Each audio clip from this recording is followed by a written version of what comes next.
पीक नुकसानीसाठी 2215 कोटींची मदत मंजूर झाली। 31,64,00,000 शेतकऱ्यांना मदत मिळणार आहे। शेतपीक नुकसानीसाठी मदत म्हणून जवळपास 31,00,000 शेतकऱ्यांना 2215 कोटींची मदत मंजूर झाली आहे। मदत आणि पुनर्वसन विभागाने हा शासन निर्णय जाहीर केलाय। नमस्कार शेतकरी मित्रांनो, आज 1 ऑक्टोबर 2025 शेतकऱ्यांसाठी राज्य सरकारचे मोठे निर्णय।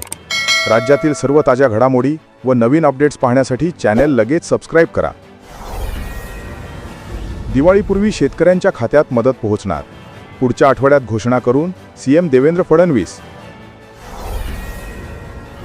नुकसान झालेल्या पिकांबाबत एक धोरण तयार केले जाईल आणि पुढील आठवड्यात मदतीची घोषणा केली जाईल। राज्य सरकारचा प्रयत्न आहे की ही मदत दिवाळीपूर्वी शेतकऱ्यांच्या खात्यात जमा होईल। महाराष्ट्रात पूरस्थिती, केंद्राकडून मदत कधी मिळणार? महाराष्ट्रात मराठवाडा, सोलापूर या भागाला पावसाने चांगलंच झोडपून काढलं। शेतकऱ्यांचं अतोनात नुकसान, केंद्र सरकारकडून अजून मदत जाहीर नाही। दिवाळीचा प्रवास महागला, गावी जाण्यासाठी जादा पैसे। महामंडळाकडून एसटी भाडेवाढीचा निर्णय। एसटी महामंडळाची भाडेवाढी यंदाही निश्चित। एसटी महामंडळाकडून दिवाळीसाठी 10% भाडेवाढीचा निर्णय। 15 ऑक्टोबर ते 5 नोव्हेंबर पर्यंत ही भाडेवाढ लागू असणार। जीसीसी राज्याचे भाग्य बदलणार, जगभरातून गुंतवणूक वाढणार, रोजगाराचा महापूर येणार। देवेंद्र फडणवीसांनी दिली आनंद वार्ता। राज्यासमोर निसर्गानं आव्हान उभं केलं असलं तरी राज्य सरकारने मदतीसाठी सीमोल्लंघन करण्याचा मोठा निर्णय। त्यासाठी केंद्र सरकारच्या मदतीची वाट पाहिली जाणार नाही, तर आता जीसीसी धोरणामुळे रोजगाराचा महापूर येणार। मॅन्युअलमध्ये ओला दुष्काळ कुठेही नाही, देवेंद्र फडणवीस। मंत्रिमंडळाच्या बैठकीत आज काही महत्त्वाचे निर्णय। यामध्ये विशेषतः मागच्या काही महिन्यात महाराष्ट्रात अतिवृष्टी झाली आहे। शेतकऱ्यांचं जे काही नुकसान झालंय त्याचा आढावा आम्ही घेतला। 60 लाख हेक्टरवर नुकसान झाल्याचा प्राथमिक अंदाज। राज्यावर संकट, भारतीय हवामान विभागाचा मोठा इशारा। या जिल्ह्यात पुढील 24 तास अलर्ट। राज्यामध्ये मागील 2 ते 3 दिवसांपासून पावसाचे थैमान। सतत पाऊस कोसळत असल्याने आजही काही भागात भारतीय हवामान विभागाकडून अलर्ट जारी। नांदेड जिल्ह्यात विजांच्या कडकडाटासह पावसाचा येलो अलर्ट जारी। मुंबई, ठाणे, पुणे, रायगड, सोलापूर, सांगली, छत्रपती संभाजीनगरमध्ये ढगाळ वातावरणाची शक्यता। महाराष्ट्र सरकार झोपलेले आहे, शेतकऱ्यांना तुटपुंजा मदतीवरून सुजात आंबेडकरांचा हल्लाबोल। मराठवाड्यासह राज्यातील पूरग्रस्त व नुकसानग्रस्त शेतकऱ्यांसाठी महाराष्ट्र सरकारने जाहीर केलेली मदत अपमानास्पद असल्याची वंचित बहुजन आघाडीचे युवा नेते सुजात आंबेडकर यांची जोरदार टीका।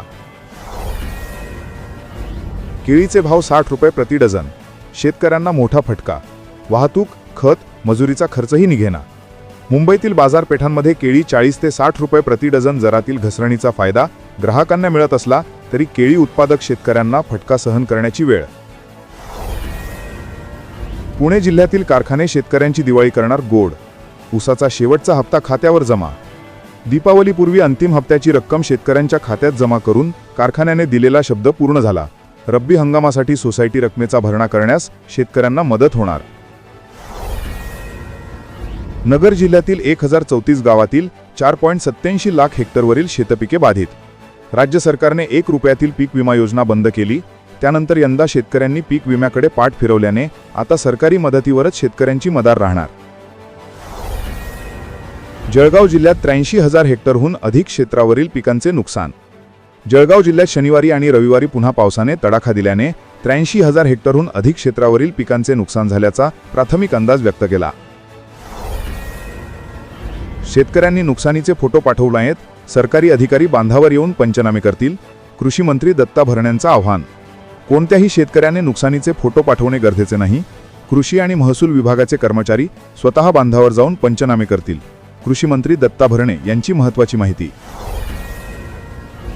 1 नोव्हेंबर पासून राज्यातील ऊसाचा गळीत हंगाम सुरू होणार, मंत्रिमंडळ बैठकीत निर्णय। राज्यातील ऊस उत्पादक शेतकऱ्यांसाठी महत्त्वाची बातमी समोर आली आहे। यंदाचा ऊसाचा गळीत हंगाम येत्या 1 नोव्हेंबर पासून सुरू होणार आहे। पुराच्या तडाख्यानंतर बळीराजापुढे पुराव्यांचे नवे संकट। शेतकऱ्यांना बँकेत जाऊन केवायसी करून ओळख पटवून देणे आवश्यकच आहे। नुकसान भरपाईची रक्कम मिळवण्यासाठी पंचनामा केल्यानंतर प्रत्येक शेतकऱ्याने बँकेत जाऊन केवायसी करून ओळख पटवून देणे आवश्यक आहे। छत्रपती संभाजीनगरच्या विभागीय आयुक्तांची माहिती।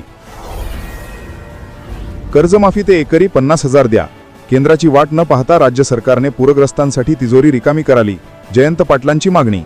शेतकरी संकटात असताना कर्जमाफी करण्याचा सरकारने निर्णय घेतला तर तो शेतकऱ्यांसाठी लाभदायक ठरेल. आमदार जयंत पाटील यांचा सल्ला.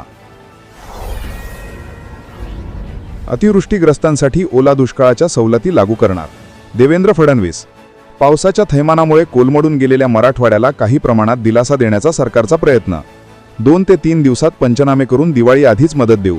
यामुळे महापुराच्या तडाख्यातून सावरण्यासाठी शेतकऱ्याला दिलासा मिळण्याची शक्यता. अशाच राज्यातील ताज्या सर्व घडामोडी पाहण्यासाठी चॅनल लगेच सबस्क्राईब करा. धन्यवाद.